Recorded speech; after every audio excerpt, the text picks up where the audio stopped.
The Atlanta Falcons walk off against the Tampa Bay Buccaneers 36-30 in an overtime classic. Hi everyone, this is Spectator Sports. I'm your host Sebastian Fonseca. Before we get into this recap, let's get into a little bit of housekeeping. If you're new to Spectator Sports and you want to help this channel grow, drop a like on this video, subscribe to the channel if you haven't done so already, and let's get into breaking down Bucs Falcons. Typically on Thursday Night Football, we usually get lackluster matchups and they're very low grind out games, not really exciting, but this was an outlier. 66 points combined between the two teams, an overtime game, and an offensive explosion. I mean, we've been waiting to see what this Atlanta Falcons team could do ever since Kirk Cousins took the field, and finally we saw that Kirk Cousins went over 500 yards passing, 4 touchdowns, and he got some notable contributions from Drake London, who had 12 catches for 154 yards and a touchdown. Darnell Mooney had 9 catches for 105 and 2 touchdowns. Cordero Hodge had the game-winning touchdown, and Bijan Robinson didn't even need a great day for this Falcons offense to really get going. And also credit Kyle Pitts, who has been relatively quiet since the season started, with 7 catches for 88 yards.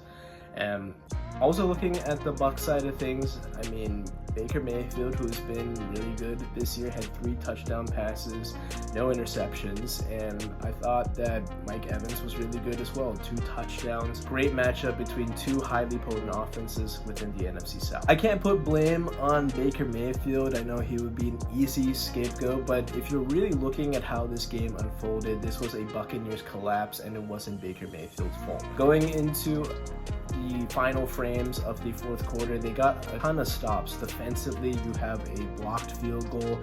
You turn that into a fumble by Bucky Irving, where you had a chance to at least go up 6, if not have a touchdown to go up 10, basically put the game out of reach. But then you force a turnover. You get a wonderful interception by Levante David to basically ice the game. It's under 2 minutes.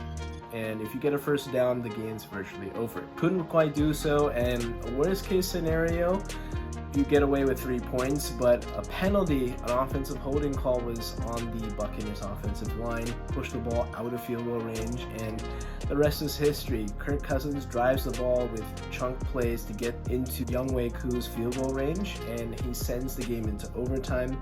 Falcons are fortunate to win the toss, and basically that leads to Cordero Hodge's game-winning touchdown. Kirk fires it on a slant, and Cordero breaks a tackle, and then it's off to the races, 36-30 walk-off fashion. We know that within the first few weeks of the 2024 season that offenses haven't been clicking or firing even on all cylinders, and defenses have been capitalizing on that. Passing is at an all-time low, points are not as high as what they used to be, and this is, I think, a big reflection on the lack of teams playing their starters in the preseason. A lot of people are afraid to play their stars, and they have older rosters as well, and they don't want to even put them out for even a couple of reps in the preseason to get the juices flowing, get some real game reps before it actually happens live in the regular season. And now I think this is translated to Atlanta using the first 4 games